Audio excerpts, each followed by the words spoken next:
Alright, I had a little, this is my part two right quick. What I want to do is, like, I kind of want to backtrack and go, I want to go back to the gameplay for a minute there.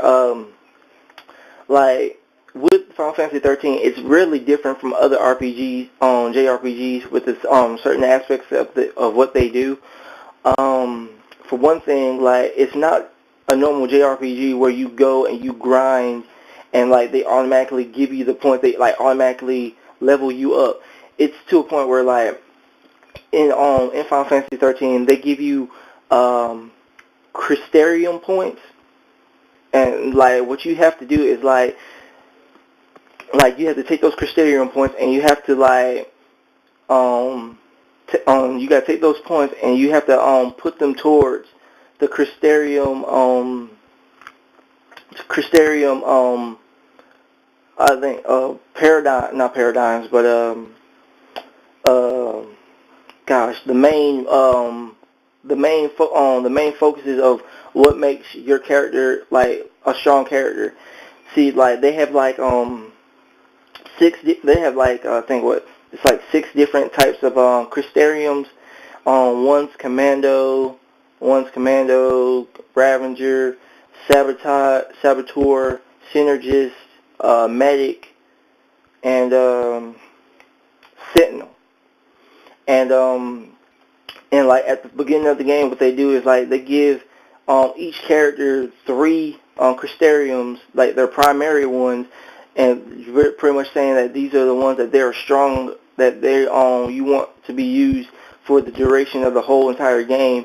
But soon, like, when the game opens up, they give you, like, all of them, all the Crystariums that you could just go ahead and level up if you choose one. If you choose to give the character a secondary a secondary type Crystarium. I would have to say I kind of did like it. I really did like the leveling system. They kind of really didn't put a they didn't put an importance on, like, what level you are.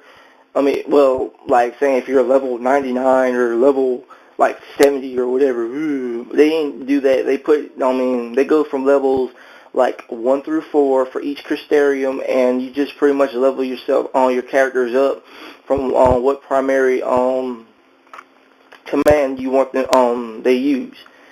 I know that kind of sounds confusing, but trust me, when you get into the game you play, it's really not that confusing, and it's pretty much beneficial to you that you have control over that.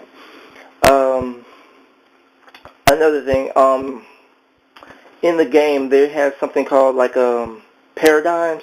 Like, in this game, it pretty much your battle system in this game is you have 3 characters, and they make it so, like, it's like you're battling in real time, but pretty much you don't really have control over your character. You just have control. You don't have control of the movements of your character, the one that is your leader of your party. You pretty much have control of the camera, but the actions that they take and do, you just have control over. Like I said, you just have control of the leader's actions and what that person does, and which is pretty cool. Another thing, like, within that party, you have, like, what makes Final Fantasy 13 stand out from other JRPGs is the paradigm system.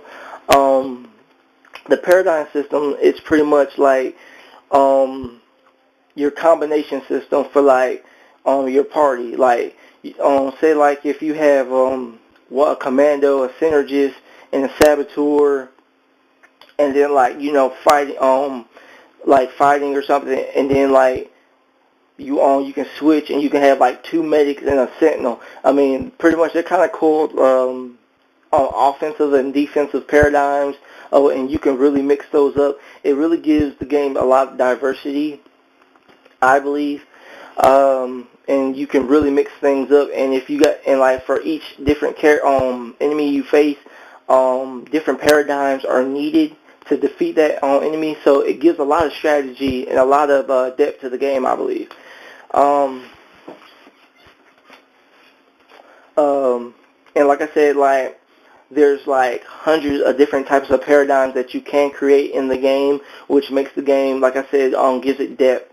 And I would encourage anybody who bought this game to explore with them and see what you all can do. Um, Also, let's see. What else can I use? Oh yeah, like talking about this game being linear. Um, in this game, like I said, one thing that's missing is the going to the Uber like the cities and exploring them. Another thing that has been like replaced is like the side quests. There are really virtually like no side quests, or I shouldn't really say virtually no side quests. They have things called missions, and you got like 63 missions to complete, but you don't get those missions until you reach Chapter 11 in Grand Post, which I honestly found that rather dumb. I thought if they were going to do something like this, like at least put it at the beginning of the game, but they kind of wanted you to follow the whole story before they say, okay, now you can do missions. You can do like quote unquote side quests, which I was like, that was kind of dumb or whatever. But anyway, I have to say, honestly, this is my opinion. I honestly loved Final Fantasy 13. It was a great game. It was a great experience. I honestly do believe, yes, it was linear, and then at the end of the game, it started to open up. But in my opinion, I kind of wish they did just kind of like open it up at the beginning, because I think it would have made the game a whole lot better. And another thing, what I didn't like is like, you know how like in MGS4 or Metal Gear Solid 4, I should say, how the game had like it had two different identities. It was like in the first couple of acts, it was like it was just a shoot 'em up, and then like in the second half of the acts, it was just all about stealth. This is kind of what Final Fantasy is. It's like at the first couple of chapters, it's all about it's really linear, A to B, not really much grinding or whatever. And I mean, it gives you this false sense of feeling like this game is going to be too easy. I'm going to go in, beat this game like within maybe like 2 days, and that's it. But when you reach Grand Post, they're like, time to go back to the old way of the RPGs where you have to grind, which, it was kind of, for me, it was like a strange turnaround, because you go through this game like, you're fighting your enemies like, because it's linear, you got nothing but you got to go to point A, point B, and then fight all your enemies. But when you get to like Grand Post, like all the enemies just have super high levels, and they force you to grind. And for me, when I beat this game, it took me like at least 60 hours to beat this game, and I could tell you this much: at least 30 hours was grinding. I mean, like, yeah, it was grinding because of the simple fact, I got things to do or whatever. I can't just sit down and grind in 1 or 2 sittings. I had to break it up, but it took a long time, and like, to grind each and every character and all their and to get all their Crystariums leveled up. I mean, it was a pain in the butt, but like it was worth it in the end. Trust me. At the that end boss or every other boss that you get to after once you leave Grand Post, when you grind in Grand Post, you will thank your lucky stars that you grind and leveled up. You maxed your characters on all their main abilities. You will be thankful for that.